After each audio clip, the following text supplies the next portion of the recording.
When you throw an interception in practice and watch it on film afterward, what's your process of assessing yourself on that play? Yeah, I mean, it depends on, what kind of pick it is. If I'm trying to fit it in the window and trying to just be aggressive, or I just couldn't see a guy, those are the questions you got to ask yourself, and that's what I do ask myself. And obviously I get pretty mad at myself in terms of, dude, you turn the ball over and you can't do that. So it's finding a way to grow mentally for myself in terms of, dude, you can't do that, or hey, I was being aggressive here and we're just trying it out, and I'm seeing if I can do it with this guy in that kind of window or that kind of look. And so, but at the end of the day, I'm not just out there trying to just throw the ball up and act like it's camp and I don't care, because I do. So Jordan Mason was talking to us yesterday and said that he sunk $3,000 into a jugs machine and had his dad shoot him passes like tons during the off season to upgrade his receiving skills. Have you noticed an upgrade in his receiving skills? Yeah, JP looks great, man. He's on top of his stuff, and just in terms of the run game and the fits and his pass protection, like just seeing it as a running back, you could tell he's on it. And then when he gets out and for checkdowns and he's where he's supposed to be, he's got great hands. And he's the kind of guy that we've trusted in the past, but even more so now. He's shown it time and time again, and he's building pretty good practices. So we're excited about it, and obviously the more guys in the running back room, the better. So proud of him. You talked a lot about the physical and mental benefits of having that full off season. From a leadership standpoint, have you felt just being out there every day and getting all those reps in the spring, just making you feel more comfortable in terms of commanding the huddle, or just feeling like you're in charge out there? Yeah. When I first came in the NFL, as a rookie, and even last year coming off the surgery and stuff, there's a little timidness in terms of, all right, you go in, you got to say the play, you got to say it correctly, you break the huddle, and what are my reads and this and that. But now it's I feel good with the guys, with the language of the offense, and I can see it in my mind quicker when coach calls a play. So it's a lot more smooth for me, and I love that. But I still got to find that edge every day of, all right, I have to find ways to be uncomfortable and still walk in the huddle, command it, break it, and not just think that the game's easy, because it's not. It's never going to be easy, and I got to continue to push myself in that way. But in terms of hearing the play, getting in the huddle, speaking to the guys, saying little things outside of the play, like, hey, reminder, this, that, I feel a lot better with that. So, Expound on that. How do you find ways to make yourself feel uncomfortable? Just like the play clock. Greasy has the play clock going up, so I'm not back there thinking about the play all day, walking in the huddle. It's like having that sense of urgency. All right, I know the play, I know what I have to do on this, but it's getting in the huddle, getting some sense of urgency, getting up to the clock.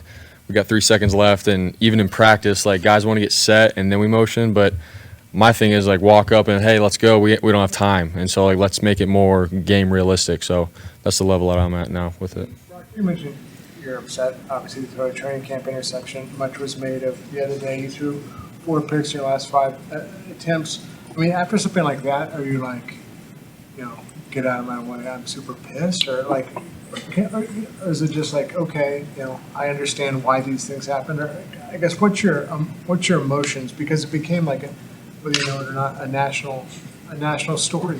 Yeah. No, I take pride in protecting the ball for our offense and our team, and so obviously I'm mad when I'm not completing the ball to our guys and it's going to the defense. So and I'm hard on myself, and the coaches are too. We have a standard here, so it's not like I said, we're just going out and just because it's practice, it's okay to throw picks. No, there's still a standard here, and so. But with that is, I know you guys have heard me say this all over the media, but now's the time to be trying out some stuff in terms of throwing some windows and some tight coverages and whatnot. But I still got to grow. I still got to be better, and I'm hard on myself with it. But now's the time to do it. I remember last year coming off my UCL at practice, I was throwing some stuff and I threw multiple days of picks and stuff. But you get into the season and you're ready for those moments and you're ready to execute and protect the ball. So that's where we're at in the time of year.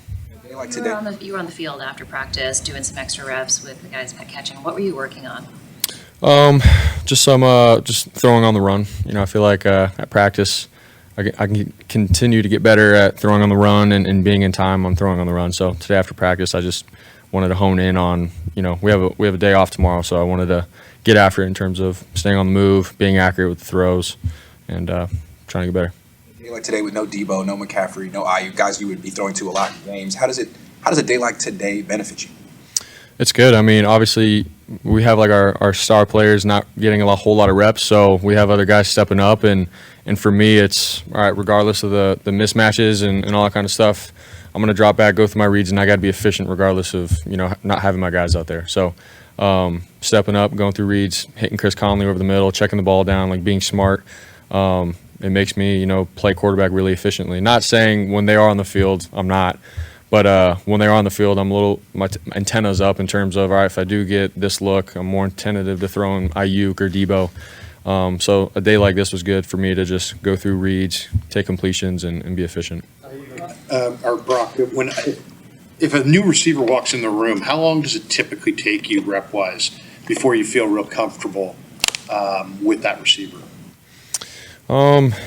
Probably, like maybe a couple weeks, to be honest. We have to go over so much detail within our routes, our concepts, our timing, all of that. It's not a couple days and then you feel good and you're ready to go play a game. Like, it takes time, especially in this offense. Like, everything is so detailed within our offense and our scheme that I have to have a guy come in and learn and understand things and where to be and the timing of a concept, not doing too much in his route and stuff. All those things take time. And so, I'd probably say a couple weeks if that were the case. But,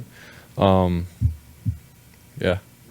A couple weeks with Ricky Pearsall. What have been your kind of impressions of him as he goes through his first camp here? Yeah, I think he's getting better and better.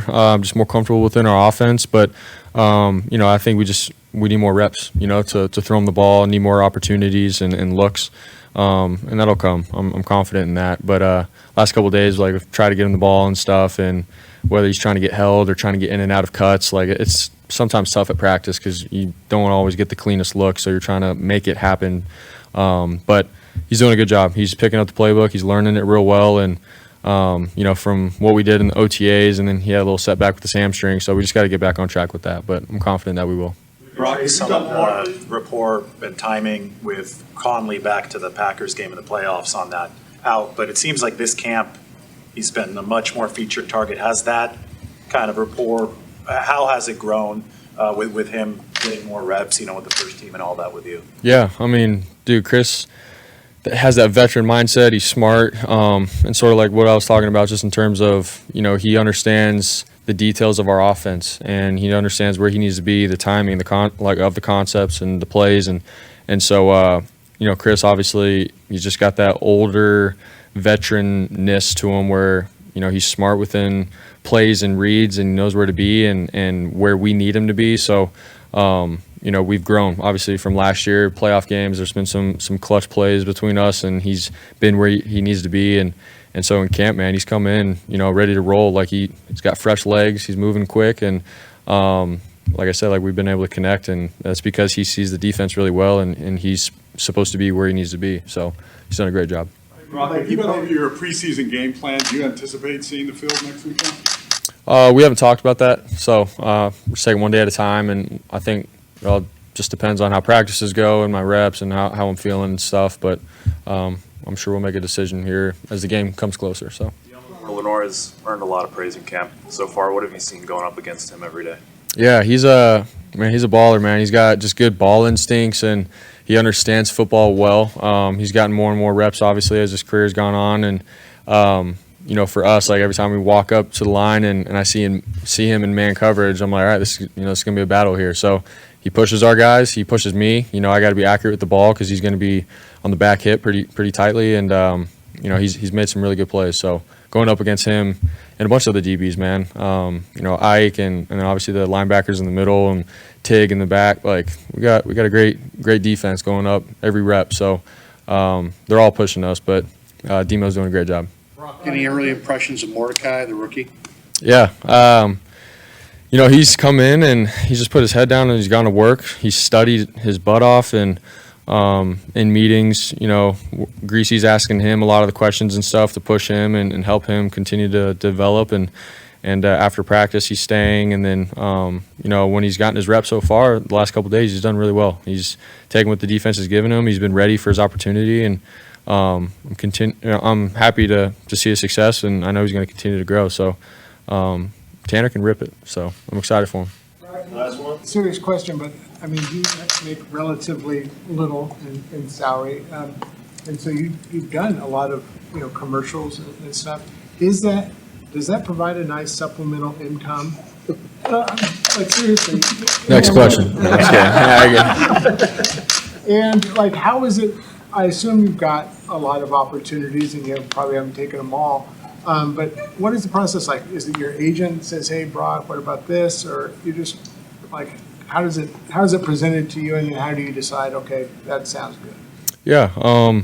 I mean, for me, obviously, I don't make a whole lot. I make a good amount playing football, but just with the lifestyle and the privacy for my wife and I, and the things that we're able to do with my family outside of football, we got to make some kind of money somehow, and so marketing is a great opportunity for us. And so, a business or organization will hit up my agent, and he'll bring it to me, and he'll say, hey, this aligns with who you are and what you believe, and this might not, so we can pass on it. So, I mean, those are the decisions that go into it. But, for me, like I said, I'm trying to, provide for my wife and my family moving forward with our life, because you never know, tomorrow's not promised. So we've tried to be smart about it, but there's been some good opportunities this offseason, and that's why I've been able to do some. So. Privacy. I mean, is it to a point where it may be impractical for you, given you've reached a level of fame, to like be hanging out in some random apartment complex and saying hi to Joe Blow, as you leave? Like, is that what kind of you're getting at? Yeah, I mean, just that, or like, how do I describe it? Like, yeah, just security, with our house where we live, and when we travel and stuff, being able to, fly first class and do like those kinds of things, and Ubers, like the more expensive ones where they're more private. Like, I don't know how to describe it, but I'm just thinking long term for my wife and I. Like, yes, like the privacy aspect. Like, with privacy comes expenses, and it's a little bit more expensive with that kind of lifestyle. So that's what I'm thinking of. But. And these training camp practices, they're pretty well scripted, so I'm wondering, you don't go off script much, and how do you kind of work on your improvisational skills, I guess, in camp or in the preseason?